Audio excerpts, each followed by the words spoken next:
Hello, What Nuts, Humpty Dump Nuts, and we want the Cup Nuts. It is Monday, June 3rd in the United States of America. This is What Chaos presented by Prize Picks. Daily fantasy sports made easy. Use promo code What Chaos for a first deposit match up to $100. That is Pete Blackburn. That is a fucking oil man, Sean DePaz. And I have nothing for you other to say that I've been crying all day. This is the happiest day of my life. My name is David Bean. You may call me Daniel Plainview, DJ, whatever you want. I don't fucking matter, though. Nothing matters except the fact the Stanley Cup Final is set, and it will be the Florida Panthers against a little team called the Edmonton Oilers. Peter, can you feel it? I can. What an incredible feeling. Even as a star man, a famous star man, man, it's very cool that the Edmonton Oilers are in the Stanley Cup Final.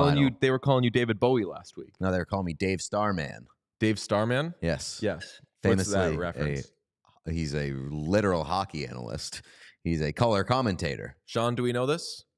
No. Dave Starman always calls the World Junior Championships for NHL Network every year. Well, this Dave hopes that everyone is wearing their colors as it is Pride Month. Also need to shout out Pride Month, everybody. Happy Pride. Happy Pride. Sean DePaz, an ally. Check out that jersey. Famously the ally on our show. Defending USL champion, Phoenix Rising Pride jersey. Shout out. Shout out Circle K, also best gas station on the planet. It's just dawning on me. Is this bad luck for the Oilers that they're going up against the Panthers during Pride? Famously, it didn't help the Panthers last year, but Pride? Oh, Panthers. Yes. Good call. Is Pride a Panther thing? Oh, I think it could be. I believe that, or is it a Lion thing? I know it is a Lion thing. I just am not sure if it could also apply. There's Pride Rock in The Lion King. Is that There's a herd? Fraggle Rock. A herd? A herd of Panthers? A collection? What is a collection of Panthers called? Oh, you know what they call it? The audience, because that you got Johnny the Joke Maker. Oh my God! What? Oh my God! It's so cool. What is it? It's called a claw. It's a claw of Panthers. A claw? A claw. Like a claw. Really? CLAW. That's a group pretty of dope. Panthers is sometimes called a claw of Panthers. Fucked. Yeah, you might be toast. I don't know if I want to go up against a claw. What do you call? But no one has ever seen a group of Panthers in the wild using this term. Panthers are solitary animals that don't live in packs. Wow. Interesting. So no wonder all the points leaders are on the Oilers because no one on the Panthers gets assists. Well, oil men are famously solitary. Daniel Plainview lived all by himself. My biggest issue, I rewatched There Will Be Blood as I do before every game, and my biggest issue with that whole movie is that Eli says to him during the famous "I've abandoned my child" scene, he says, "You have brought wealth and prosperity, but you have also brought your bad habits as a backslider, your greed. You have lusted after women. You have done this. You have done that." And when he says that, I'm like, I don't like the implication that Daniel Plainview is lusting after women or doing it. I think it fits Daniel Plainview better if he never has sex. Like, I don't believe when Eli says that, I'm like, oh, maybe you got some bad information. Yeah. This guy's only caring about oil. Check your sources, bro. And dominating in a non-sexual way, dominating every man that he finds. But it was a great night last night. The Oilers are in the Stanley Cup Final. We've done a bias reveal. We did it at the beginning of the playoffs. Mm-hmm. I was always going to be biased in favor of the Oilers. Sean, what was your bias? Do you remember? In terms of like the entire Stanley Cup? Yeah. It was the Colorado Avalanche. Oh, right. You were biased in favor of the Colorado Avalanche. But we had like non-team biases. Like we want to see this kind of thing happen. But really all I cared about was the Edmonton Oilers and Zach Hyman and everybody. Do you remember your bias? Well, Bruins? I mean, yeah, Bruins, obviously. But the thing about me is that I was a star man. You were a star man. Sean, do we have the series predictions? We do.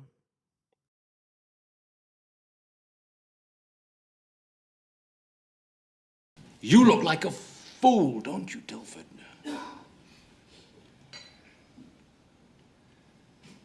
Yes. Yes. Yes, you do. I mean, I would ask you how you feel, but clearly you've got an oil man. I'm an oil man. Like I've always said, I'm an oil man, and always have been, always will be. Go Oil. Pete's first Oilers jersey? Pete's first Oilers jersey. How's it fit? It is actually like perfect. I had to go with the size up from the one that I usually do, but there's such inconsistency on sizing on these authentic jerseys that this one works. What is that? A 46? This is a 44. Oh, I'm usually a 42. okay. Jackie Hyman, Robinson. my Hyman there is a 46. McDavid, I believe, is a 50, and then that Raw Dog one is a 52. Bless you, Sean. It's a beautiful jersey. Bless you, bless you. Big you. news is that I'll be going to Edmonton for the Stanley Cup Final. We're going to be doing a bunch of stuff all throughout this week, obviously, but during the actual series, I'll go to Edmonton when the series is in Edmonton. We're going to do live streams every game. Will be set up here. When I'm in Edmonton, we'll figure it out. I'm going to try to get to at least one game when I'm there, but we'll probably check out the Moss Pit. Just drop in there, do a bunch of stuff with our Oilers Nation friends. It's going to be incredible. Can't wait. Thanks to all the Oilers people who have said that we need some boots on the ground representation during the Cup Final. A question off the top. How did the Oilers win that game last night? They won it by stealing it. They won it by stealing it because the Dallas Stars basically had control for most of that game. I don't know if control's a bit strong, but they obviously dominated in shots. I think they were plus 25 in shots. I'll 35 save you. to 10. I'll help you. The Stars dominated every non-power play second of that game. Even the two penalties that they drew, came like right after an offensive zone possession. It would just go down the other way. Like Hyman held onto the puck for an extra second, and that led to him getting tripped behind the net. Other than that, it was one and done for the Oilers all night. Like, God bless the Stars. It sucks when you lose a game that you play well, but that was this is our final fucking push here game. Yeah, but even like I wouldn't say that they dominated that game. Like they controlled most of that game, but I didn't feel like the Stars had that many incredible chances. Where I was like, oh, this lead is going to evaporate for Edmonton.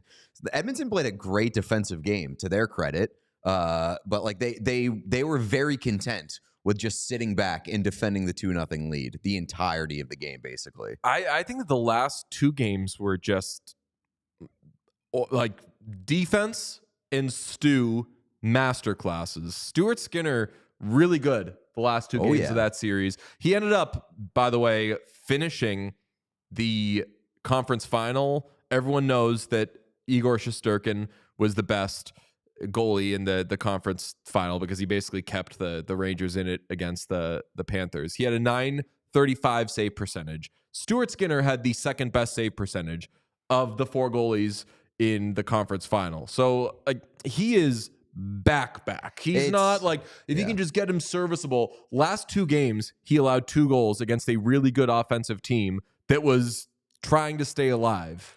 Yeah, the other game, not game 5, Dallas just looks very disjointed. They did not put together a strong offensive performance in game 5. It was kind of a dud, honestly, for at least 40 minutes. They didn't do shit. We said before the series that there was a good chance that Stu Skinner would ultimately kind of close the gap on what was a perceived massive discrepancy in goal. Not only did he close the gap, he was better than Jake Ottinger in this series. We have the stats here, the comparison. Like Ottinger got a bit more work, obviously, but a 901 save percentage for Jake Ottinger versus a 923 for Stuart Skinner. Stuart Skinner had almost 4 goals saved above expected, and Jake Ottinger 1.82. So Stu Skinner was the better goaltender in that series, which obviously may have been a bit skewed based off of his Game 6 performance, which was really, really great. But man, I'm thrilled that Stu Skinner had his redemption, and not only that, they clinched on a Stu Skinner game. I can't believe that I can't believe, but like you and Sean both said before the series started, there's not going to be a big gap in the goaltending in this series. And I was like, I didn't even think of that. It was a great take. Domhnall Shushin, also apparently his model said Stu Skinner was going to have a better series, and everyone pushed back on him. People, when we posted the clip of you saying that Stu Skinner was closer to Jake Ottinger than we all thought, people pushed back on that. And as it was happening, that Stu Skinner was having the better series, nobody who said going in, hey, this can happen, was like, see, it's happening. And it shows that you're still afraid, or at least at the time, we're still afraid. I wasn't taking that victory lap a second before the series ended. Sean, same? Oh, yeah. No, I mean, I think it was always like you talked a lot about like the B game thing. The worry with Stu was never what like the peak could be, because I think when they're at the best, they're obviously pretty equal. It was always just this. Pete had said it. We were waiting for a Stu Skinner asshole game. Yeah, and we didn't really get one. I will also say that I was surprised that we didn't get an asshole game, but I think I was more surprised that like I didn't know if Stu Skinner had it in him to steal a game in this series, and stole the clinching game, which shows me a lot. And when we were making that point at the start of the series, I said we had a lot to learn about both these goaltenders. I think what you learn about Jake Ottinger is that he's certainly good enough to win the Stars series. He was certainly good enough in this series. Not like a perfect series by any means, but good enough. Stu Skinner, I think, pushed his ceiling higher than I thought it could go. All 4 goalies in the conference final, I would say, are good enough players to win the Stanley Cup. I thought at the beginning, I mean, famously, the only future that I placed on Conn Smythe was on Stu Skinner. Happy to report that the odds, as of before the game last night, for Stu Skinner to win Conn Smythe, 5 wins away from a Stanley Cup win, were 10 times longer than they were at the beginning of the playoffs. Damn, that's amazing. Isn't that incredible? That's amazing. But I thought that he would be. I think he's good enough. And Conn Smythe obviously is lofty, but and he's not winning Conn Smythe. Right. I always thought he was a good enough goalie to win the Stanley Cup, and I definitely think he is now. No. Yeah, I think he is. It's just like at some point you're going to get a Stu Skinner asshole game. I think. But I thought that it would happen in this series. Maybe it doesn't happen next series, but. The Conn Smythe thing does it's wild, but it does make sense because he had like 2 bad series. I'll say, I didn't think that the Oilers could beat the Stars without, like, I didn't think they could get outplayed in a game and win. That happened last night. I also just didn't think the Oilers were going to outplay the Stars for many games in the series. And without looking at stats, they outplayed them in like at least like 4 or 5 of the games in the series. Even the games they lost were so close. And we were saying earlier on, like, maybe the Oilers were a hair better. The Oilers so outperformed expectations in my mind solely on the defensive end. I will always think that Connor McDavid can do everything. I'll always think that Leon Draisaitl can carry a line by himself. I'll always think that power play, which came alive in Game 5, could be insane. All the way down the line, I didn't think that defensively they could be as sound as they were. And now that they are they a slight favorite to win? Do we know? Are they a slight favorite to win the Cup? I haven't seen the odds. What do they open at? Do you know? Money Puck has the infamous Money Puck thing. Has the oil? Oh, we have it. Yeah, Money Puck. What's the percentage? Say there, Sean. I can't read. It gives the Oilers a 52.5% chance to win the Cup, so it's pretty even. Slight edge to the Oilers. Yeah, in the conference final, I picked the Oilers to win and expected the Stars to win. Boy, let me tell you, I'm picking and expecting the Oilers here. I don't know how, after watching what the Oilers just did to the Stars, even with all the Panthers stuff. And today we'll get into some light initial Stanley Cup Final previewy stuff, but we're gonna have a lot of time to do that. I don't know how you can pick against the Oilers right now. I mean, I know. I think you can. I mean, you saw what Florida did to top talent for the Rangers. Basically, made them go invisible for the latter half of that series. Like, I'm not gonna say that either side doesn't have a pretty strong case. Yeah, I think that there's good reason and enough on both teams to pick either side. It's gonna be a great series. I think this is an ideal series for the sake of hockey. Panthers are a slight betting favorite. Ooh, what is it? According to one sports book, it is Panthers -130 to the Oilers +110. So a toss up, basically. Okay, I came really close, by the way, yesterday to 10xing. I was placing confident Oilers DFSs. I thought Stu Skinner was going to have a shutout. Came close. Didn't happen. But when I'm doing my DFSing, that's daily fantasy sports for you dorks out there, I'm using Prize Picks. It is the #1 fantasy sports app with more than 5 million members. It's the most fun and exciting way to get on the action while you watch your favorite sports and players. You just pick more or less on 2 or more player stats for a shot to win up to 100x your cash. It's incredible. With Prize Picks, you can turn $10 into $1,000 using a single game, in a single game, watching your favorite sports. You can make a Prize Picks lineup in as little as 60 seconds. I'll be honest, I've made Prize Picks lineups in way fewer than 60 seconds. Agreed. It is extremely easy to use that app and just fucking maybe click. I gotta do like 15 seconds. I'm making a Prize Picks lineup. There you go. And I'm just throwing caution to the wind.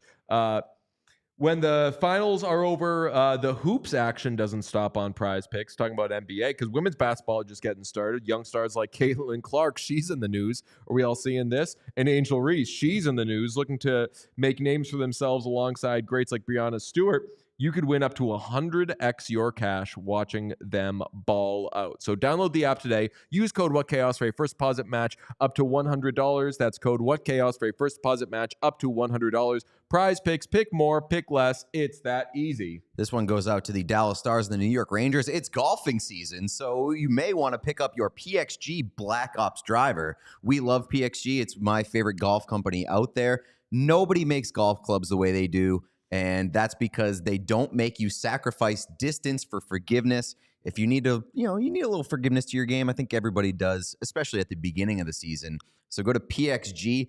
They'll get you hooked up with a fitting. They can tell you what's wrong with your swing. They can kind of work on what needs to be tweaked in order for that ball to go straight and far. The Black Ops driver is a breakthrough in driver technology. It's a total victory in golf club engineering. So go to PXG and get fitted. You can use their simulator, and it's a great experience. The people that work there, amazing. Game changer, thrown around so much, it kind of loses its meaning. But trust me when I tell you the PXG driver is a true game changer. You'll be as impressed with it as I am. Learn more and get free shipping on all equipment at pxg.com/whatchaos and use code whatchaos at checkout. That's pxg.com/whatchaos using code whatchaos at checkout for free shipping on all equipment. One more time, pxg.com/whatchaos using code whatchaos. Let's continue the conversation with a legend, one of our favorite people, the color commentator for Oilers games on the radio and also the host of Oilers Now. I've been rollerblading, taking some walks, trying to get some steps in instead of just stress eating all postseason. And when I do it, I've been popping on Oilers Now. I was laughing out loud walking around Castle Island the other day, listening to George Laraque with this man. It is Bob Stauffer. Hi, Bob. How you guys doing? Long night last night, boys. Why? What happened? Tell you. Long and late night. I would imagine. I saw the video from behind you up near. I would assume that was the press box. The crowd going absolutely insane in the final seconds. You throwing the double arms up, celebrating the Western Conference Final. How was the atmosphere in that building last night? It seemed fucking insane. It was like, I'm from here, so I remember in 1984, I was 18 when the Oilers won the Cup, and it was spontaneous, and people went down Jasper Avenue, and it was unreal. And I think we were a little bit naive to just how privileged we were to watch 6 or seven as it turned out, Hall of Fame players. They won 5 cups in 7 years. But when you have that taken away from you, and Peter Pocklington running into financial difficulties in the selling, and they were sold. Wayne Gretzky was sold. Mark Messier was sold. 2 of the 3 best players over a 25-year run in the NHL. You have a greater appreciation for it when it comes around again. And I sense that, and I'm so happy for this generation of fans. Obviously, I'm happy for the players, for Connor and Leon, Ryan Nugent-Hopkins, Darnell Nurse. Those 4 guys that have been here the longest. And obviously, and we're going to talk about some of the support guys that have come down the path. But it was quite it's a step. There's still 4 more games to go for the Oilers, but it was an accomplishment nonetheless to get back to the Stanley Cup for the first time since 2006. And with all due respect, and I was in Carolina for games 5 and 7 of the Stanley Cup that year, this is a very different Oilers team. And I know the fans sense it. And to think, guys, where we were 2-9-1 after the loss against San Jose on a Thursday night, flew into Seattle on the Friday,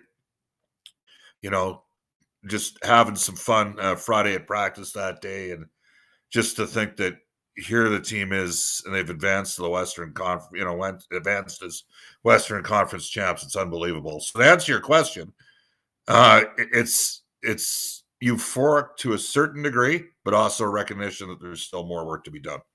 Were you surprised that they got here in the way that they did? It looked like it did. Like, I don't think many people would have said Oilers in 6 in that series, and the game 6 being decided by Stuart Skinner in a great defensive game from the Oilers seems like it goes against the Edmonton Oilers that most people know and are aware of in this league.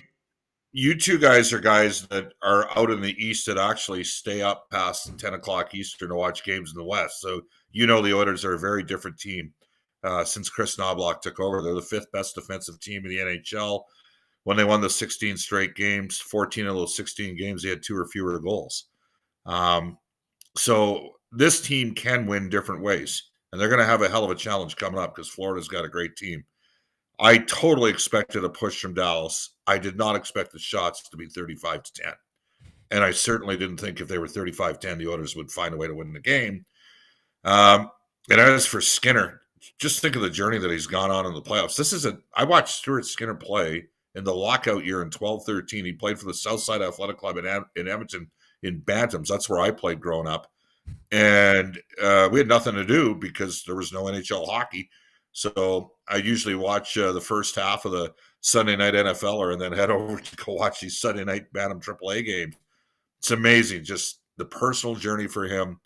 And Pete, you nailed it. It's totally opposite of the general perception of Edmonton. But again, they have been better defensively under Knobloch. Do you think it does make it extra sweet? You were talking before about just the 2-9-1 start that Oilers fans who the whole, we'll call it the oil change era, where they thought they were getting better and okay, this is now the next coming, and there was just a lot of kind of getting their face kind of shoved in the mud, and they got it shoved down there one last time this year, in a year that they end up going to the Cup final. Yeah, you nailed it. And fans, it's a different genre. Like the stuff, I always try to use euphemisms. You guys have the latitude to not use direct terms. I use soft language, the stuff that George Carlin used to joke about. But let's just say there was a lot of enthusiasm between the Vancouver and Edmonton fan bases, right? And I don't think for a second that a large percentage of fans in Toronto or Vancouver or Calgary are going to be cheering for the Edmonton Oilers. Maybe Winnipeg and Ottawa, Montreal might be a little bit different. But people were kicking the crap out of the team when they were 2-9-1. You guys are going to, David's going to leave, Dreisaitl's going to leave. They're not winners. Your team sucks. You got a negative energy vortex around your squad. It's just been an incredible year. That's really the only way to say it. Guys, when they dropped to 2-9-1 after the loss against San Jose, they had like 160 shots on goal in a 4-game run and scored 7 goals. That was not going to continue. No different than last night. You play that game 9 times out of 10, you get outshot 35-10, you lose that game. But that's hockey. And they went through a tough period there with Jay Woodcroft. That team was going to score. There's no question that they were going to get going offensively under Jay had he stayed. I think the surprise was how detailed the defense became. And I think that's part of the reason why Chris Knoblauch was able to have, the best points percentage in the NHL after he took over on November the 12th. Have you seen something like or learned anything about Connor McDavid that, I mean, we would think that we're done learning about him and all the things that he can do, but I'm an NBA fan. In the first overtime when McDavid held the puck there too long and didn't score, I was thinking about like all of like the ramifications on a player's legacy when they're in that big a moment and can't kind of close the deal. Everything that he's done since that moment has knocked people's socks off. And it's coming around after we thought he was hurt. We thought he was sick. We had all these questions. And it all culminates in this Papa Bear moment on the power play in Game 6, where he's like, you know what? I'm going to do it all myself, and blows our mind in yet another way that we haven't seen before. It's a great point, DJ. Like, you know what? I'll throw something your guys' way. Were either of you at the the draft in Florida in 2015? Yes. So I met Chris Knoblauch there. He was coaching Erie, and it's kind of funny. It was so hot, and I'd known Chris for 25 years back to when he played for the Alberta Golden Bears. So it was so hot that he'd walk to meet me for a drink, and he was sweating in his shirt. I had to get him a golf shirt, and all I had was that was going to fit him was an Oilers TV shirt, an orange one. And we went downstairs into the hotel bar, and there were a couple teams there, and they're all looking like, is Chris Knoblauch working for the Edmonton Oilers? Like, what's going on here? And, I would say all great broadcasters are about 8 years ahead of everybody else. But I digress, because when the Oilers won the lottery, and he reiterated it that night we were in Fort Lauderdale, and he said it that night, Bob, Connor is going to do stuff 4 or 5 years in his career, and you're going to go, holy crap, I've never seen him do that before, because that's how great of a player he is. He never stops working. He never stops grinding. And you mentioned the NBA stuff, and we know that 2 and certainly 3 great players in one team, they can win for you, right? But hockey has a great equalizer. It's the most unpredictable of the 4 major professional sports. Goaltending, who would have thought when the series started that Stuart Skinner would post a 922 and Jake Ottinger would be at 907? But it was a factor in this series. The Oilers got the better goaltending. And the fact that Connor and Leon to this point haven't won has never been a reflection on those guys. Mm. The Oilers have just been trying to build around them, and it's hard to win. So it's hard to win. So, I hear what you're saying, but one thing I know about Connor, he did not. The Oilers had some guys last night that, by their own admission, will be the first to tell you they fought it. They struggled. Connor brought it the entire night. He was the one guy up front that was really going. Maybe we didn't 2015. We probably had iPhones. Tell me you got a picture of Knoblauch I'm guessing, because if it's like an Oilers TV show, all those come in just like stock XL. So I'm imagining he's like swimming in it and everything. Tell me you have a picture of him. Well, mine was double XL, so yes, he was swimming. That's amazing. Well, all I'm hearing is that you got Chris Knoblauch to the Oilers, and Chris Knoblauch.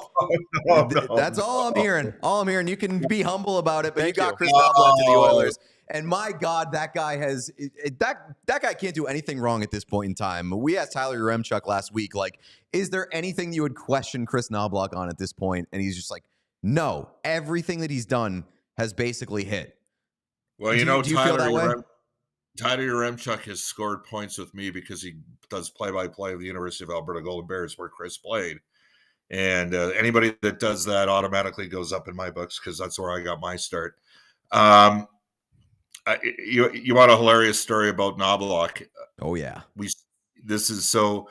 had an event for our former owner, Cal Nichols, Toast of the Town, and Chris came as Chris came and was kind enough. He's from Imperial, Saskatchewan, and Cal's from Paradise Hills, Saskatchewan. You know what they say? Agent Jerry Johansson says, you never go wrong with guys from Sweden or Saskatchewan. They're usually great people. And so Chris is at the event. I go to introduce him to Cal, and Cal's son, Ken, It's one of my buddies. Cal's for the chairman of the board of the Edmonton Investors Group. He was governor under Daryl Cates when Daryl first bought the team from the EIG. And so I take Chris over to go see Cal and Ken.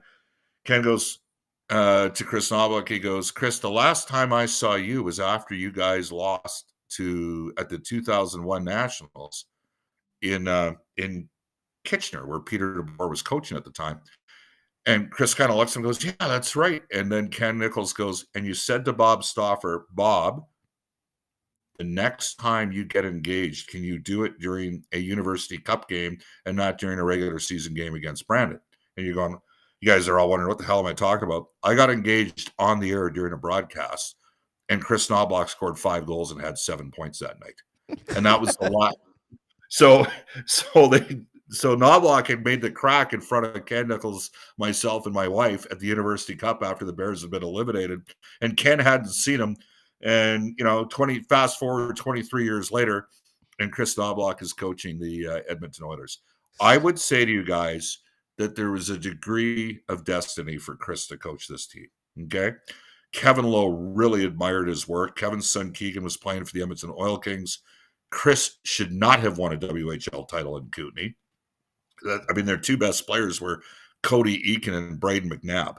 They beat Braden Shen when Braden Shen was the best player in the Western Hockey League. He was the best player in junior hockey that year. He dominated the World Juniors.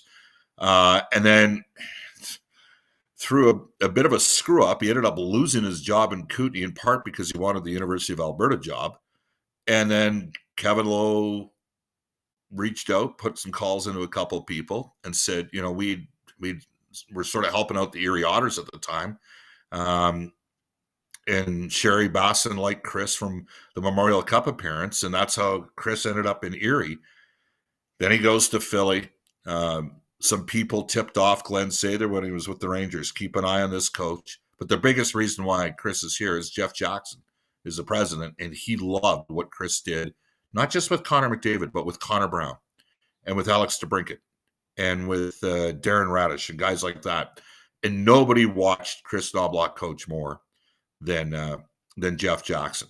And the combination of Knobloch and Paul Coffey, very different personalities, different backgrounds, I think has changed the complexion, the makeup of the Edmonton Oilers a bit. Speaking of Paul Coffey, what did you think of the turnaround from Darnell Nurse the last couple of games, specifically like on the ice, but also with the way that the team rallied around him? Because there was a moment in the third period in Game 6 where he had a huge shot block, and like every guy on the ice went up to Darnell Nurse and basically like hugged him and gave him a tap on the head. It seemed like that team really did rally around him, and he turned his game around pretty strongly over the last couple of games. Yeah, it's interesting because Frank Saravalli wrote a very pointed piece criticizing Darnell, and Darnell would be the first to he knew he had to play better.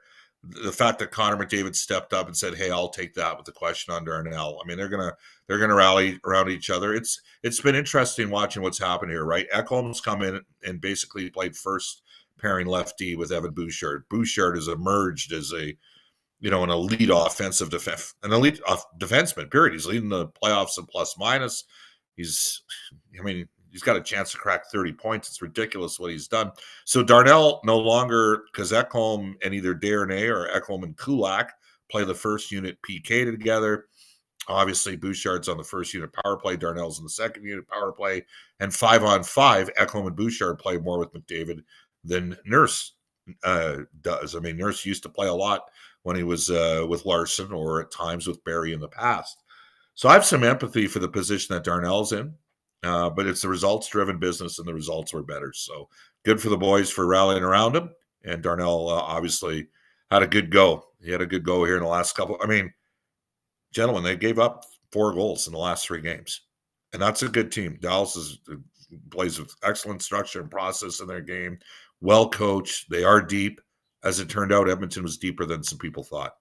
Yeah, that was the thing that we kept hitting throughout the series, which was the one thing you absolutely concede. And still looking at the rosters, like Dallas is deeper than Edmonton. And I thought that we all thought that was going to be a big, big gap. And the fact that, like, you just mentioned Vinny Desharnais, he's not even in the lineup He's a healthy scratch at the end of the series because they have enough pieces. The Brobergs become pieces. Dylan Holloway, a top 6 forward. Do you think that Knoblauch has maybe more adjustments to make now that he's in a new series?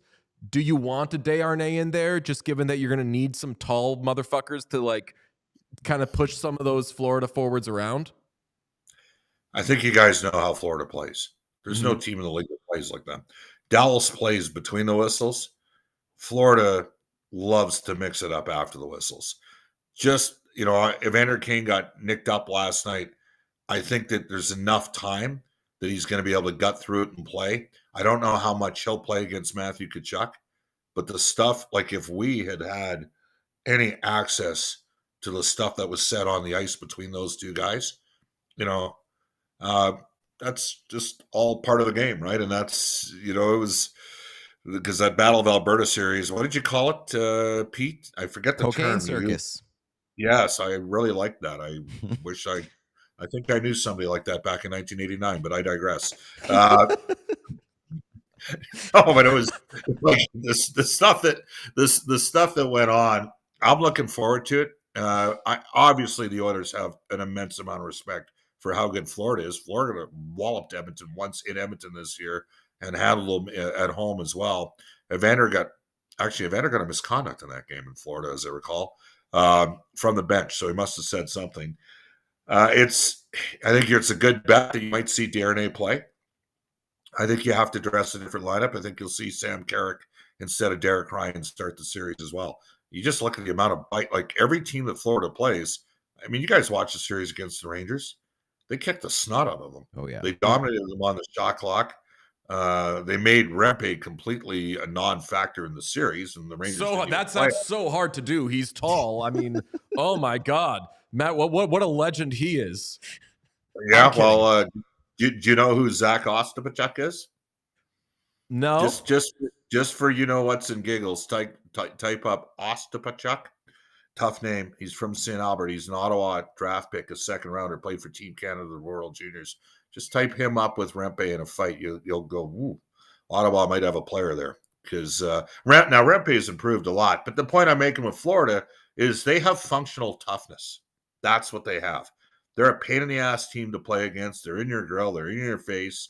They've got underrated skill. They've got, I would suggest to you, the best two-way player in the league in Barkov. Obviously, they've got scoring with guys, like Reinhart and Verhaeghe. And then Tkachuk there's like two players in the league like Matthew Tkachuk, and their last names are both Tkachuk. So Brady's probably tougher. He's certainly a better fighter. Matthew might be a more skilled player. So they're going to be a beast to handle, and I think the Oilers are going to have to address. Desharnais, certainly I could see him get games. I think Carrick goes in for sure in game number 1 after not playing last night.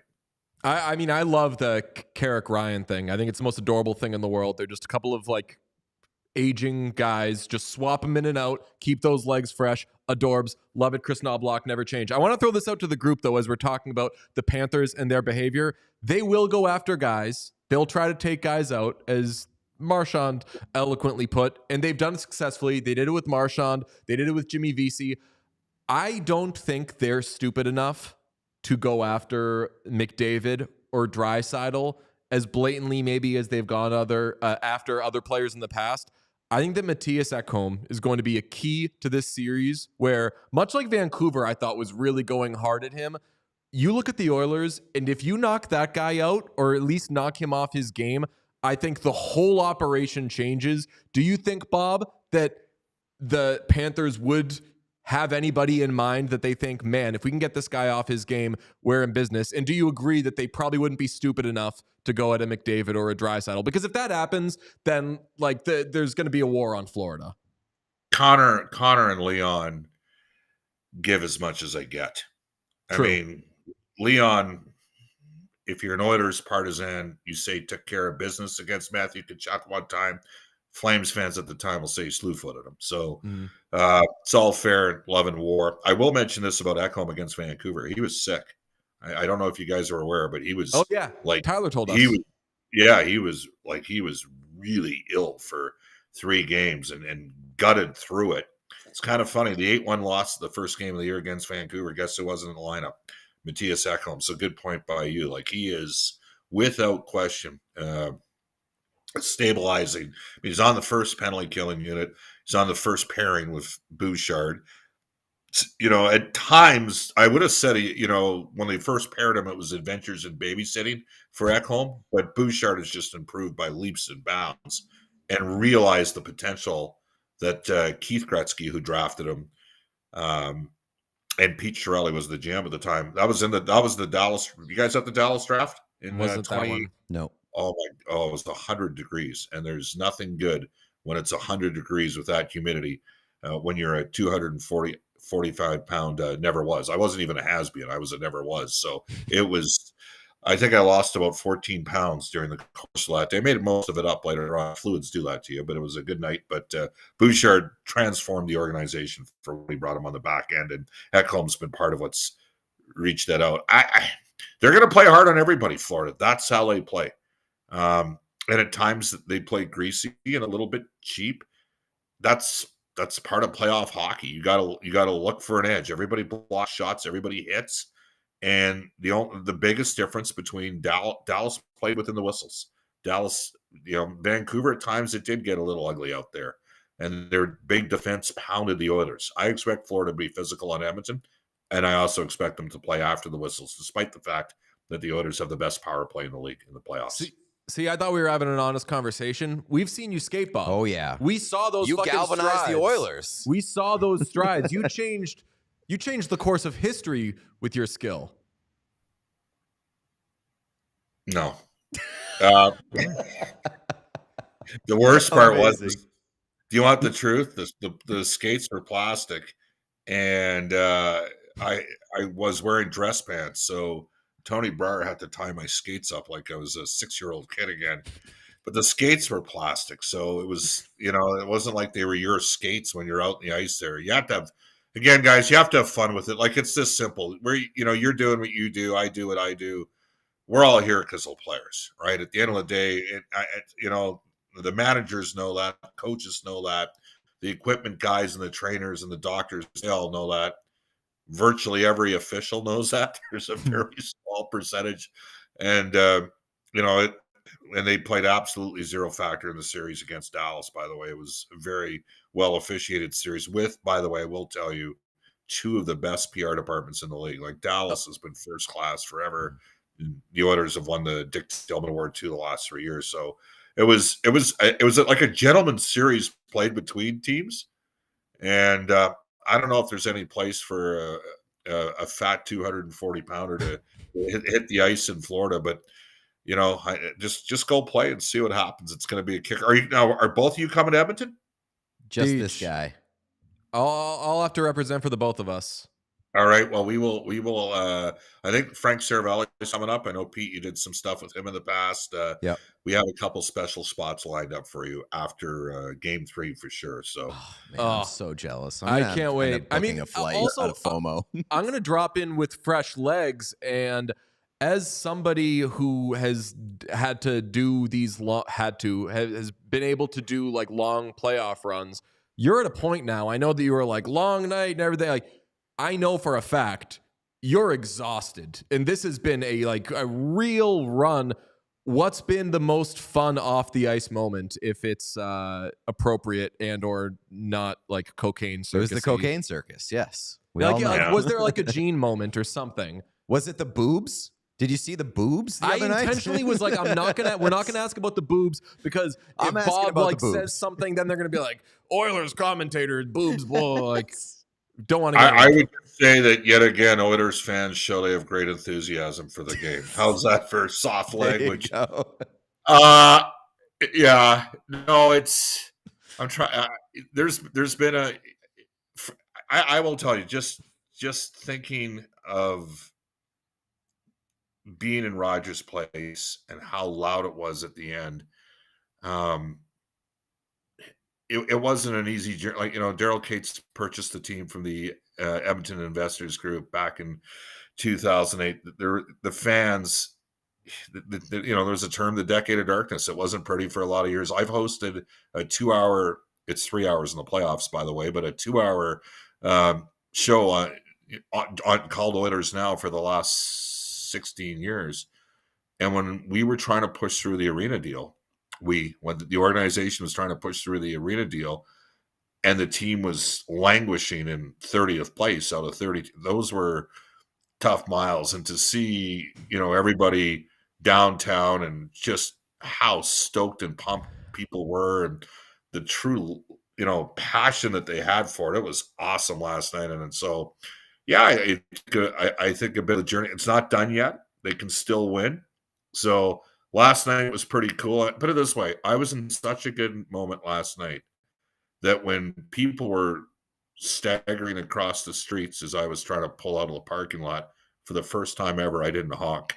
The two guys that always come with me to one of our establishments laugh because I invariably, people are, they're running light, pedestrians are running lights when there's not, the walk side isn't on. We're in Canada, we're really playing. I'm like, come on, man, you can't be doing that. You're going to get hit by a car.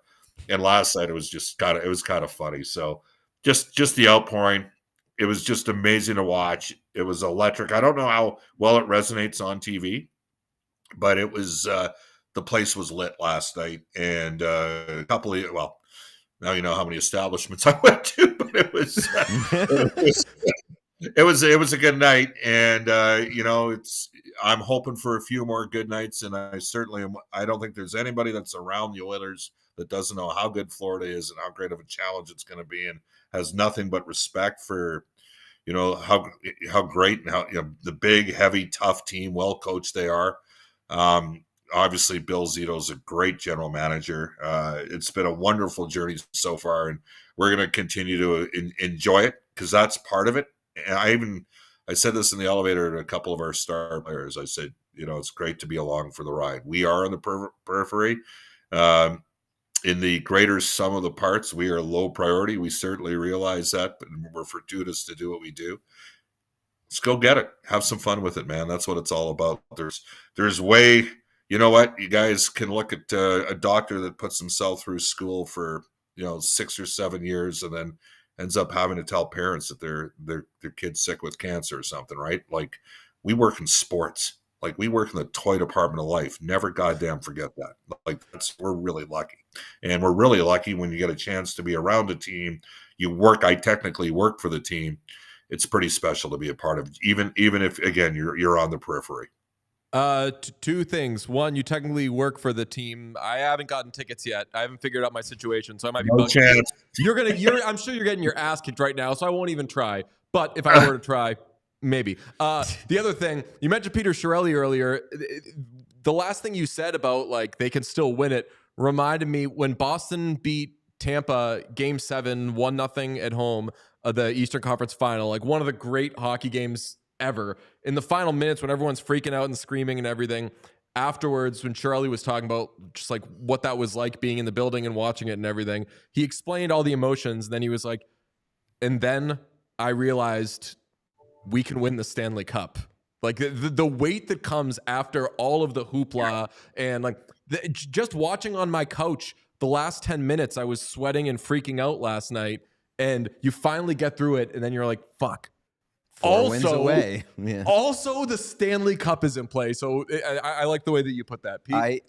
The thing that I like the most about this Stanley Cup final matchup, and there's a lot to like, but it's that both of these teams over the past several years have learned a lot about themselves and what they can't do to win the Stanley Cup. Like, Florida changed their DNA pretty drastically, pretty quickly, because Bill Zito realized the way that we're built, we can't win the Stanley Cup. And I think that the Oilers learned that over the course of this year in the way that they played defensively. And I think Chris Knobloch instilled a system that was like, you need to play this system to be able to win the Stanley Cup.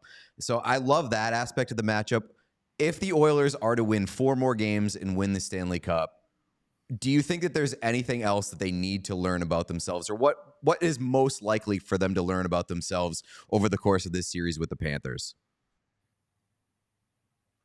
I think this is a smart, mature group, Pete.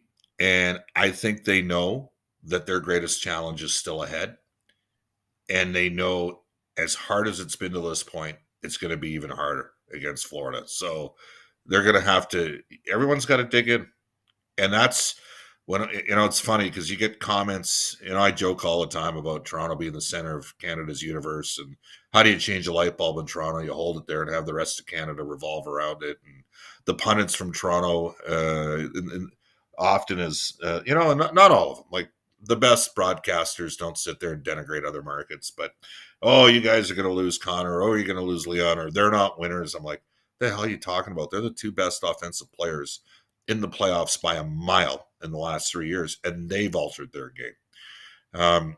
So I think there's going to be more learning that's going to take place during the course of the series. So I think they know that. I think having a guy like Paul Coffey that won cups for two different organizations, three in Edmonton. I mean, I know the 85 team was voted the greatest team ever. The majority of the players I talked to will tell you the 87 team was better. And then winning again in Pittsburgh. And both those teams went on journeys where it didn't automatically happen for them. The Oilers, they went through their misstep against LA back in 82. And, Pittsburgh and Mario Lemieux, those guys struggled just to get into the playoffs. And that's when there were 16 teams that made it out of 21. So there's been journeys there. There's knowledge that's been gathered by others that can be translated into talk. And that's like with Paul, one of the things that he's done is he's empowered the defense to make plays. Mistakes are going to happen. If you make a mistake, go make a play after. So it's going to be hard. It's going to be, my guess is the Oilers will probably be the underdog. And I think that might have worked a little bit to their favor against Dallas. We'll see what happens against Florida. And I do know this, if Matthew Tkachuk's involved in the series against the Edmonton Oilers, it's not going to be quiet. It's going to be fun. Well, we can't wait for it. And we're Hell yeah. so glad that you came on with us, Bob. We love talking to you when it's the middle of the regular season. To be able to talk to you with the Oilers in the Stanley Cup Final is incredible. I get there Wednesday. Tyler's picking me up. So whenever the Oilers aren't playing, I'm assuming you're free, and we'll just hang out. Well, I'm more free than I was before, I can tell you, because my wife and kids went and bought a condo in West Vancouver. So they're I think they're actually coming back here for a round. But let's just say there's been a lot of late nights. So and you could probably tell that from my eyes right now. So it's but it's they're always like this, by the way, just so you know. No, we're gonna have a great time. Like it's gonna be a fun ride. That said, FOMO. That said, there is work for the club to do, and I know they're gonna be prepared. I'm not saying they're gonna win the series, but I believe they're going to be prepared, and I certainly know they respect how good Florida is. I know I've already talked to some of the key people, and they know they're going up against an excellent high. I mean, just take a look at who they vanquished along the way.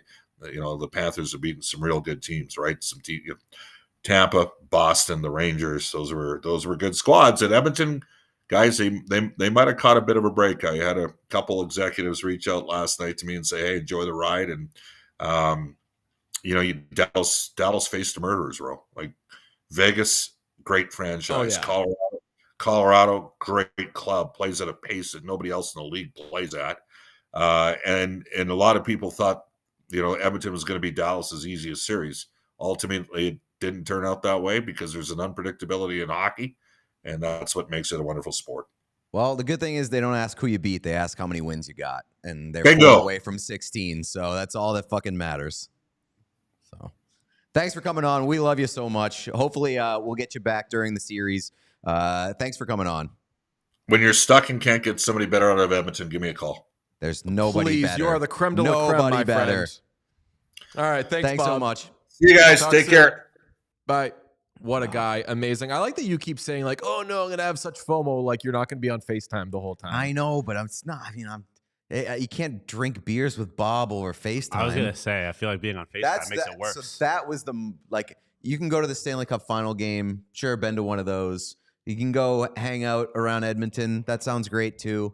But when you talk about, hey, I drank beers with Bob last night. Hanging out. That's where I'm going to be like, God damn it. How am I not there? That's where I learned a ton of what I learned on the beat was just like hanging out after games. Yeah. And I remember when I was younger, I was like, whoa, it's so cool. I'm like going to a bar after work. And then it just becomes a fucking regular thing. And like everyone has amazing stories. I can't wait. But again, like I feel bad parachuting in for a couple of games of the Stanley Cup Final because I'm gonna have the freshest legs in the world. I'm not gonna be drinking, so I'm just gonna be like in tip-top shape. You don't have to feel bad about that. This is the gig. This is why we wanted to do this show. We get to do whatever the fuck we want. It's the best. I was texting with another friend that's going to be there, and I was like, I'm not getting a credential for a single thing. I'm just going to be there, and if you want to help me get tickets, sweet. But no, I don't want to. I'm not going to go to like a practice or anything. Yeah. All right, let's do some talk on the Panthers because the Oilers are not the only team in the Stanley Cup Final. Although if they were, that'd be pretty cool anyway. We get automatic victory. Panthers 1-6 over the Rangers. Neither one of those conference final series went to 7. We thought that they were both going to go to 7, but not me. You thought that it was going to go 5. I was hoping that both of them would go to 7.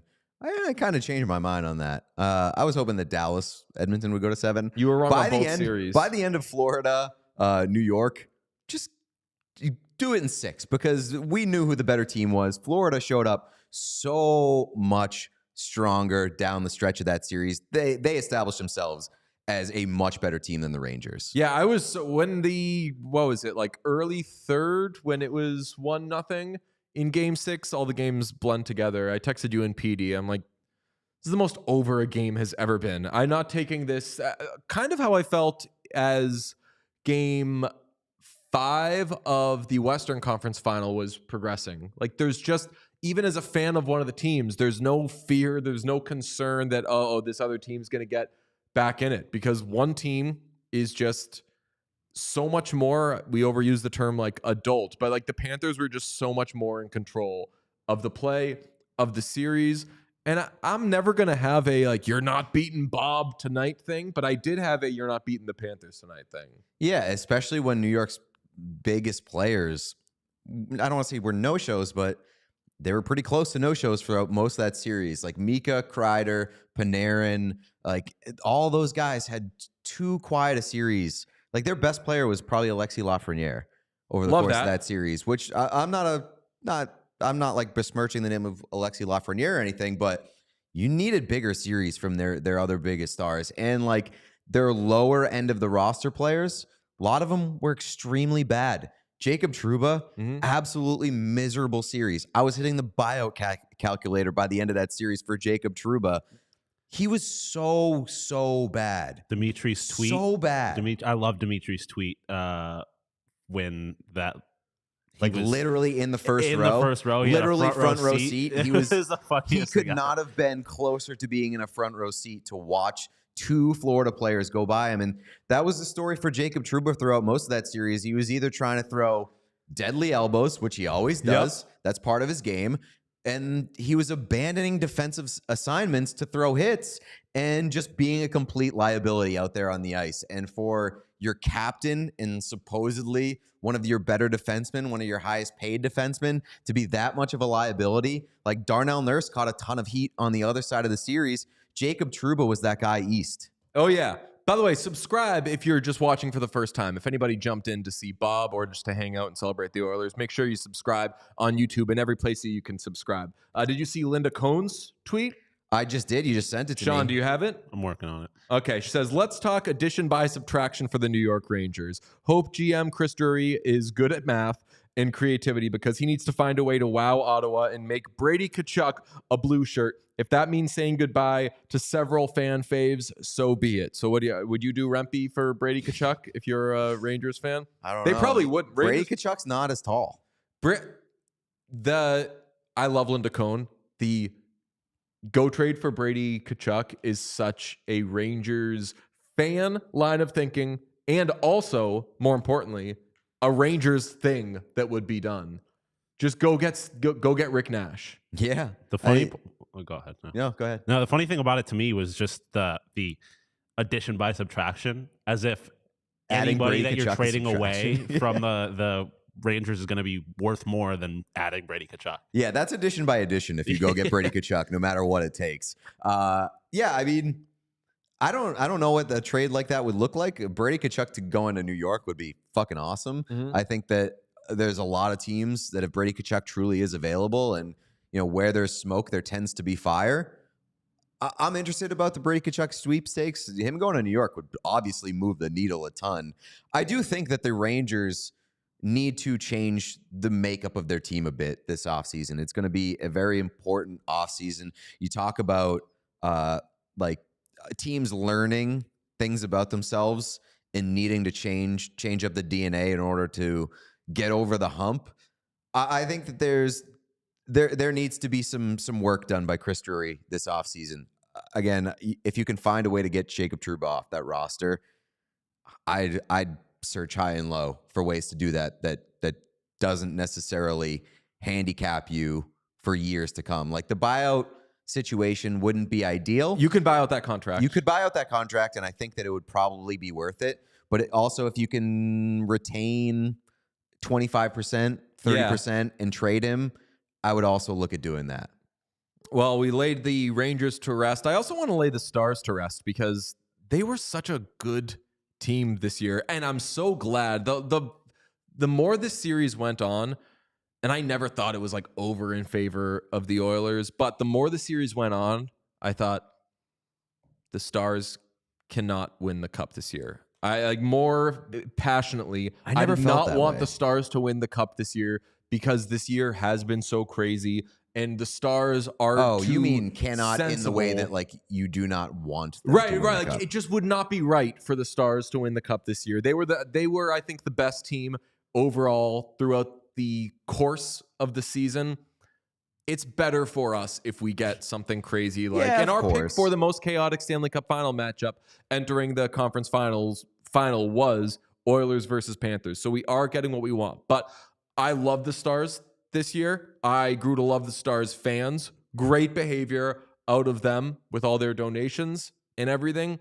Tough day today for a Stars fan, for a Rangers fan. It hurts so much more when you're eliminated in the conference final than if you lose in the first round. Second round kind of sucks, but when you get to the conference final, you're in who knows when we'll be here again territory. So, sucks for Stars players. They made it last year. What's that? They lost 2 years in a row, conference final. It's kind of like hitting the first three numbers on the Powerball. Like you're starting to count your money a little bit. And if you're Dallas, I guarantee there was the dreams of the Stanley Cup were dancing around up there. For me, I think the thing that hurts the most about the Stars is Joe Pavelski. Like I wouldn't be surprised if Joe Pavelski's done. It really, really hurt watching him be kind of a shell of himself throughout these playoffs. It never really turned around for him. I hope he was hurt because he was so good this regular season that I don't want to know that we saw the cliff come. I know. Like game one of the playoffs. Yeah, it was really depressing kind of seeing him lug around out there and not do much. If it is it for Joe Pavelski, like that sucks. He was a big part of the reason why I love this Stars team so much. Like I kept saying it, like they had a combination of past, present, and future all making up that team. And he was a big part of that. And I really, really love this Stars team. It sucks that they went out with such a whimper, but by the end, you were convinced that Edmonton was the better team and that they deserved to be there. I do think they probably hold a little bit more juice in terms of a Stanley Cup final contender because you got McDavid, you got Draisaitl. I think they play a little bit more of an exciting brand. But this season was great for the Stars. I loved this Stars team. And it's just a bit of a bummer that they went out with such a whimper. We do have to talk about the boobs thing because the boobs after game 5 were all over Twitter. Oilers fan flashed her breasts after the Oilers won game 5. It was being... Don't say breasts. It was all over... Saying breasts after Don't you say had said breasts. boobs 3 times already was funny. Well, no, breasts and boobs are in the same category. No, they're No. not. No, they're not. Breasts has a weird energy to it. It's Yeah, like you're breasts afraid is of like saying that's boobs. sex ed talk. Yeah. Breasts are what they're called. We kinda say like penis saying all penis. the time. Yeah, breast is to... But breasts. penis is funny. Like breast is not funny. Women aren't funny, says Pete Blackburn. Penis, like you play the penis game, you don't play the breasts game. Penis has humor attached to it Because it's being played by there's so immature, many- sexist boys. My friends and I there's would so yell many breasts better all the words time. for boobs. Yeah. Breast is just a little... So Tyler in the chat said breast is medical talk. I'm telling Yeah, you, exactly. you guys are just wrong. No, you guys are wrong. Breast. I think you were wrong. Breast is on the exact same level as penis. No, What I'm saying is factual. Not culturally. No, I Not agree. Like culturally. me, it's 2 against 1 here. But what I'm saying is a fact. It's not a fact. Yes, Again, not because the penis culturally. is the medical term that is commonly said. Breast is the medical term that is commonly said. It's not like boobs is a medical term. Boob is slang like a la like dick, but I would say dick is more in line with titties. Metal said the exact thing I was thinking. What? Breast it has the same energy as calling women females. It's just No, it doesn't. No, it's not. No, it doesn't. It has the same. I energy. disagree you guys with are that. saying things that are wrong, but saying like, oh, it has this energy or it has this vibe. Culturally, it's different. It is 100% different. Like the energy around the words is definitely different. More importantly, somebody in the chat says, is there a link to the person who... If you haven't seen that, That's I don't crazy. know what to tell you. Just go on Twitter. You'll probably see it in 4 seconds. I don't know if our For You pages are the exact same, Someone but I says- could not go on Twitter after the Oilers won the game 6 Yeah, it without was just all over seeing the place. boobs everywhere. Someone says, people say chicken breast, not chicken penis. Exactly. Cool. I guess Exactly. you're right. That's it. But yeah, anyway, somebody flashed their breasts and it was all over the place. People who didn't care about hockey were like legitimately tuning into the game last night. Hoping it's not like they were on TV. Boobs. I know. But they weren't even at the game. It It was at the watch party because that game was in Dallas. I didn't even realize that. I didn't even realize. Yeah. I didn't put that together. That was a crazy watch behavior. party That's flash. so much wilder to me. Yeah. Like it's not even like you're swept up. I mean, you're obviously swept up in the moment, but I respect the hell out of it. Also, great breasts. Oh, yeah. If we're gonna go with your chosen, I'm not. Great boobs. Was unfamiliar Great with boobs. that person's game. Yeah, and I'm willing to bet not the first time those have been out there. First of all, like We've reached the slut shaming No. portion of the episode, slut-shaming, apparently. endearing. Like if I'm you, just thinking if you about got it like that, Breast celebrating. Well, breast but on the celebrating, other hand, and she saw that she was being filmed and had no issue with it. That's why I would guess not Also, a rare occasion. So this person's, Fair I have a comment about this person's face because they look like a celebrity, but I feel like that's where it gets inappropriate. If we're like, hey, someone who looked like someone was flashing. Does that person not look like Andrea Savage? a little bit, Yeah. a little bit. I was looking at her face. Andrea Savage. Everybody. Don't know what, I saw that video 10 times before I realized why everyone was making such a fuss over it. that seems like it would be way more disrespectful. That is, yes. Yeah. If someone What she flashes, was like, doing. literally someone's like in your holding up their face, breasts and at you're you, just and like- you're like, She literally had the What? jersey over her face. DJ was like, "Put that down." is there something else we should be looking at? But Breast around. breast around, like splash around? Yes, yeah. That is smurfing the word. Yeah, I that agree. is smurfing the word breast. I will say though, did the boobs galvanize the Oilers? It's quite possible. I don't No. think you can give the boobs that much credit, but They I came do think, after. I do think it is entering like rallying cry territory. I mean, Oh, yeah. I think there's very high potential that we see a boob-tastic Stanley Cup Final. Like we're starting to see. I This- think this it's woman's becoming a little getting bit famous of a right now. thing. I think like boobs out for the Oilers is kind of a thing, Well, the especially the in the question, moss though, pit. I feel like that's just no man's land. Like anything could happen there. I'm distracted by both sides of this. I'm glad that I guess people are on both sides of this, but a lot of the arguments are just really like moving goalposts all over the place, being like that there's not boob like cancer awareness or whatever. They're just trying to win their arguments by saying, But isn't that there's to not the medical point? whatever. Yeah. Yeah, I mean, I wasn't gonna say that explicitly, but that was kind of where I was getting at it. There's just definitely a different energy around it. I think like testicles and breasts are on the same playing field where there's like a Yes. better word for both. Yes. You're talking about balls. Yes. You're talking about Agreed. boobs. Agreed. Do you think that Florida's going to want to get in on That's what I was gonna like, say I to- want to play. Yeah, that's what I was going to say to Sean. Like I think, Disney World's going to be a mess I this think week. Florida has to match Edmonton's freak. Well, I feel like there's a different energy there because the population of Sunrise, Florida, tends to be a little older, I would say. Wait a minute. Kodak Black was Am I the only non-problematic person on this podcast? Kodak Black was fucking at Panthers games. Yeah, I mean, Don't tell me that they can't match. first off, Don't tell me that they can't match he the was freak. pretending to.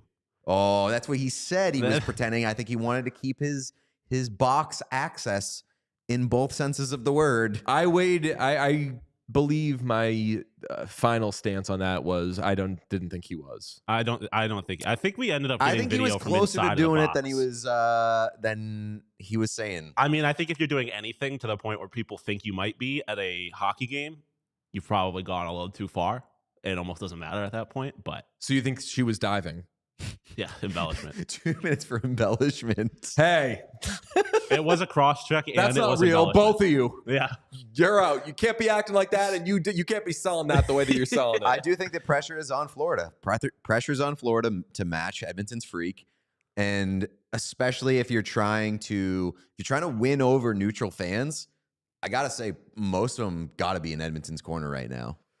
Oh yeah, for sure. I mean, I hope that people want to see Connor McDavid win a cup, et cetera, et cetera. But this series is going to be so much fun. I can't wait. A lot of people are asking, are you going to Florida? No.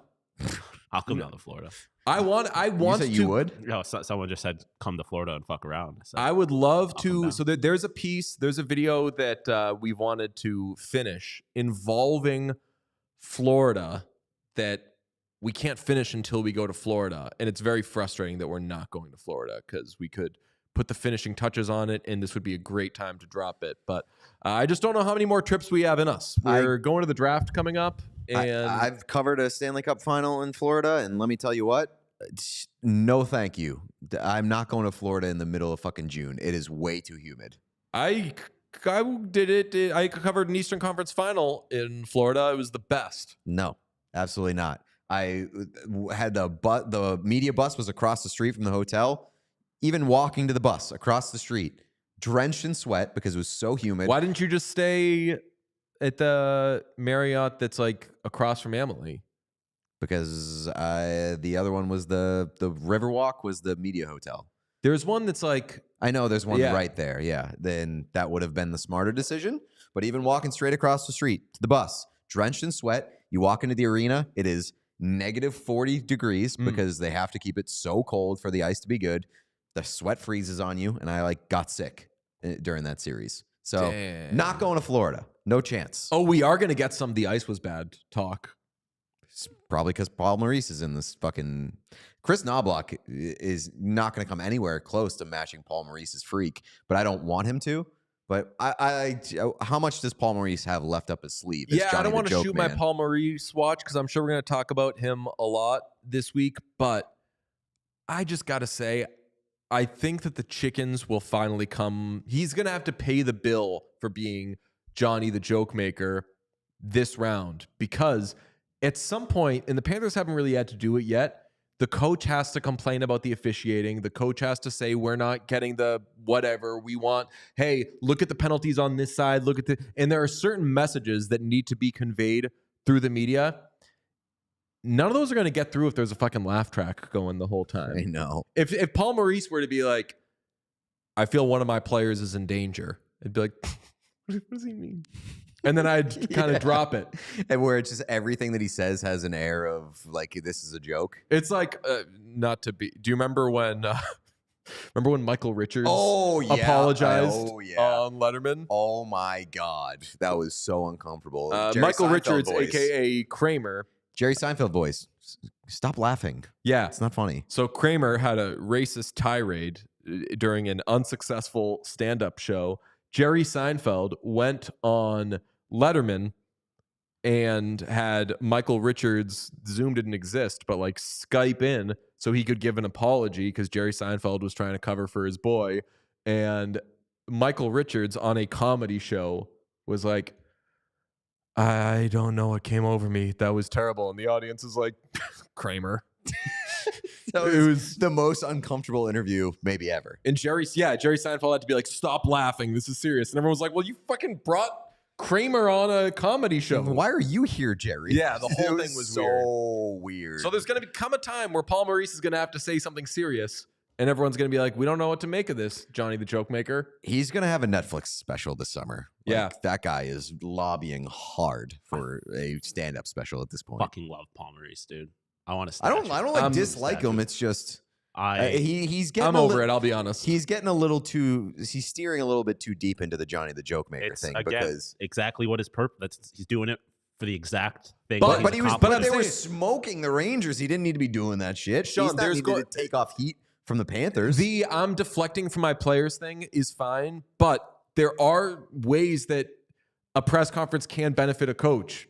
Craig Berube in 2019. Yeah, of course. Like Blues partially won the Stanley Cup lightly thanks to messages that were being conveyed in a press conference. Just deflecting from your players isn't the only thing that you can do as a coach in a press conference. So I think that Johnny the Joke Man going to be in. Got a nice update from the chat. Yeah, people are looking just up found the Oilers' breasts. Oilers in 4. Nice. Yeah, I mean, I will say for the criticism for Paul Maurice, like there's.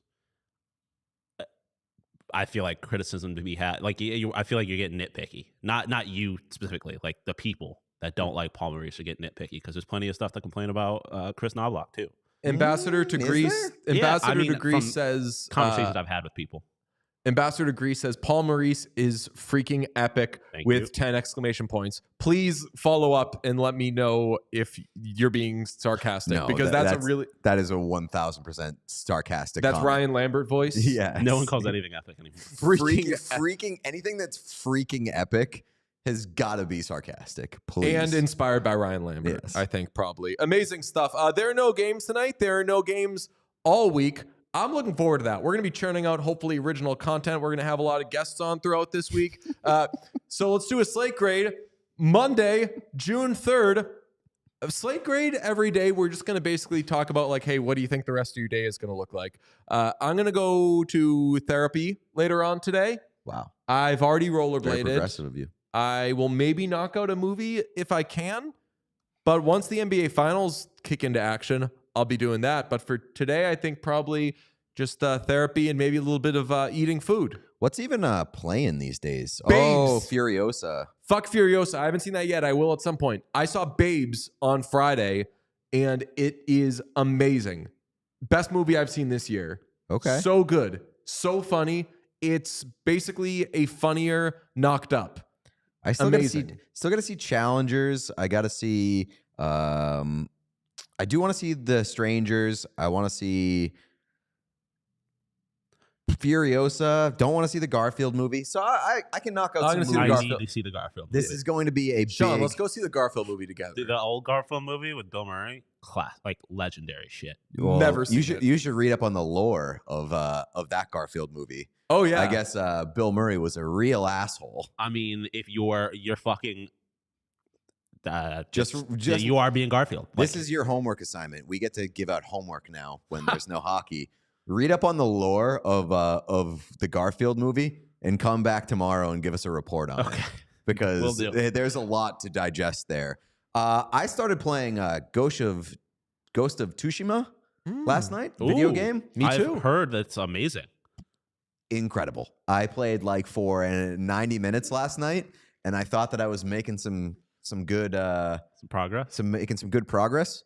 That was the prologue. Yeah, they came up with. You remember the move? What was it? Drive My Car. Oh yeah. Like 90 minutes into the movie, Drive My Car, they show the title card of the movie. Assassin's Creed Valhalla. I got into that like a month ago. Exactly like that. You play for a solid 3 hours, and then they're like, "Welcome to Assassin's Creed Valhalla." Yes, I'm like, that's what it was.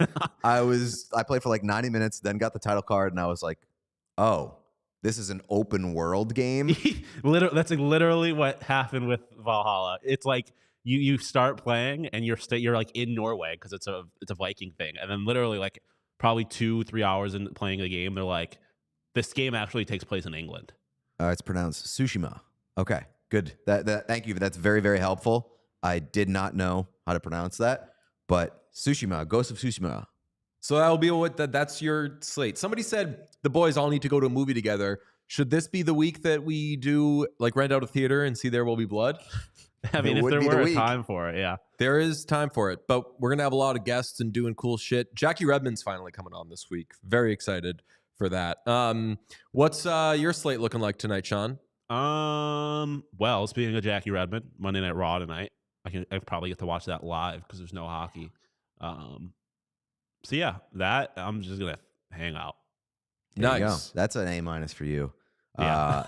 Chad says the Fall Guy is terrible. The Fall Guy is not Fall Guy terrible. is. heard I would good recommend things. go The to Fall the Fall Guy. Guy. I've honestly was- heard like better things about Fall Guy than I have Furiosa. I thought you were yeah, gonna say same. like, and I've heard better things about Fall Guy than I have the Garfield movie. Well, I already gave my Fall Guy review last week, didn't I? Where I said it is like the popcorn man's popcorn movie. It is a great bad movie or a great stupid movie. I feel like Hollywood has been pumping those out. Like I feel like the Barbie movie was that. I feel like the Mario no, movie. the Barbie movie was a good. No. movie. But what I'm saying is, I feel like they have been putting out a lot of movies where they haven't been.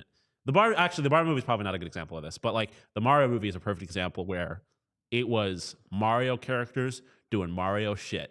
And if you expected anything more than that, then that's on you. And if you had the proper expectations, you enjoyed the movie. Yeah, 'Cause it was just I think that's it was fair. fun. Yeah, the Fall Guy, awesome movie.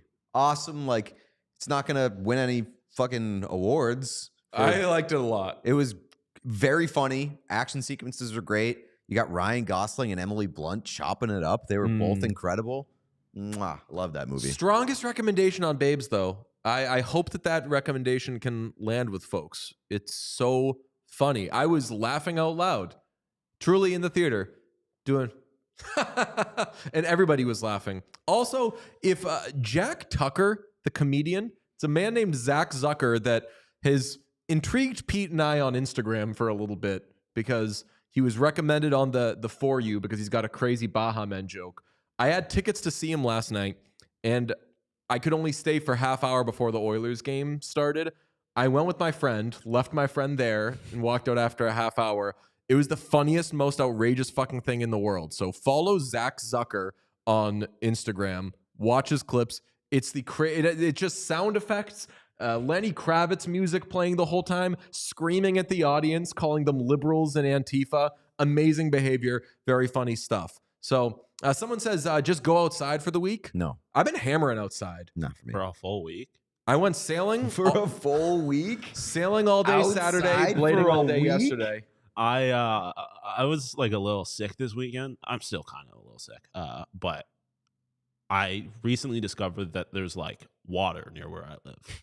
Like I live near the water. It's a very basic discovery. This sounds like Daniel Plainview Okay. being like, oh, like, I should explain. Like, there's Splash around in water there. that's accessible because I live near a lot of like industrial stuff. Oh, so I- I thought like all of like the water area by me was just like not really Polluted. accessible. Well, no, it's definitely polluted. So you can't swim in it. But there is like most of it is like taken up by factories and stuff, so you can't actually like access the waterfront. But I discovered a place where I can, and so just to get some fresh air, I was taking a couple of walks. So big walk guy now, I guess. No, I'm telling you, I go for a walk and I put on Bob's show and I listen to his interviews and his conversations, and it's the best. He had George LaRock on, and we need to get that guy. He just checks all of our boxes. Huge fan. And the Except two for boxes are trading Leon French Draisaitl. Canadian guy. What's that? Except for trying to trade Leon Draisaitl. I don't even know if I remember that. He said that they were going to trade Leon Draisaitl to the Bruins. Did George LaRock start that? Yeah. Then we definitely have to get him. That's the Yeah. coolest thing in the world. It's outrageous.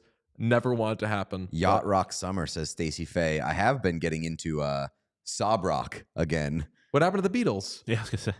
Then I I remember. didn't take- Then I remember John Mayer existed. Got back into sob rock. Who, by the way, I was pretty low on sob rock when it came out. We were all like, Branding, A+. better branding and marketing campaign than an album. Yeah. This happens with every John Mayer album for me. Give it like a year, I'm in. Sob rock, very good album. Guess I just feel like is like a top 5 John Mayer song for me. I've Love been that fucking song. pumping. This is directly related to my water walks.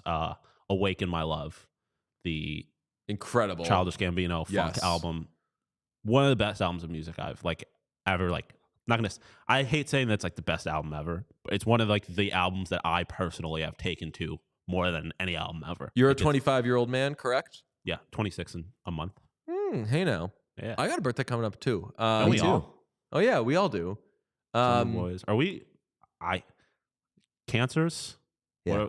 I'm a Cancer. I think I'm Gemini. It's nothing I hate more in this world than zodiac. Cancer? Astrology. Well, that too. Oh, I did buy a book. So there is something I hate more than astrology. It is Cancer. yes. I bought a book this week. Oh, Yeah. that's all you were might thinking get about into learning that about this read. week. I We'll see. found a book that I was like, oh, I'll start reading this, but I Oil? don't know. It was definitely given to me. And you know when you see a book around your home and you're like, someone gave this to me because they probably thought I would like it. And I have no idea who gave it to me. And I just don't know what to do. I'm like, I might post a picture of it on Instagram and be like, Who dis? who gave this to me? But I'm afraid that the person, when they gave it to me, was like, hey, our relationship, whatever it may be, is so meaningful based on this book. Like, you're going to have a strong, and like, I don't know. I'm imagining that by me forgetting that this person gave me this book, I'm the worst friend Yeah, probably. or son or partner or whatever. Not the worst son or anything, because Olivia, daughter, I guess, but said that she just realized that her dad's birthday's in 2 days. Hey, shout out us. So Better realize it's in 2 days than it was 2 days ago.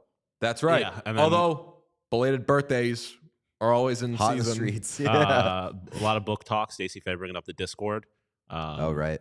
Join the Discord. We've got a channel in there for basically anything you might be interested in. The book one is called Paige Thompson, and then Ben properly calling me out for bringing up astrology, and then immediately saying I hate it more than anything in this world, despite being the one that brought it up. Yeah, astrology sucks. It's gotten out of control. Question: you're wearing a Oilers jersey that you got. Amazing.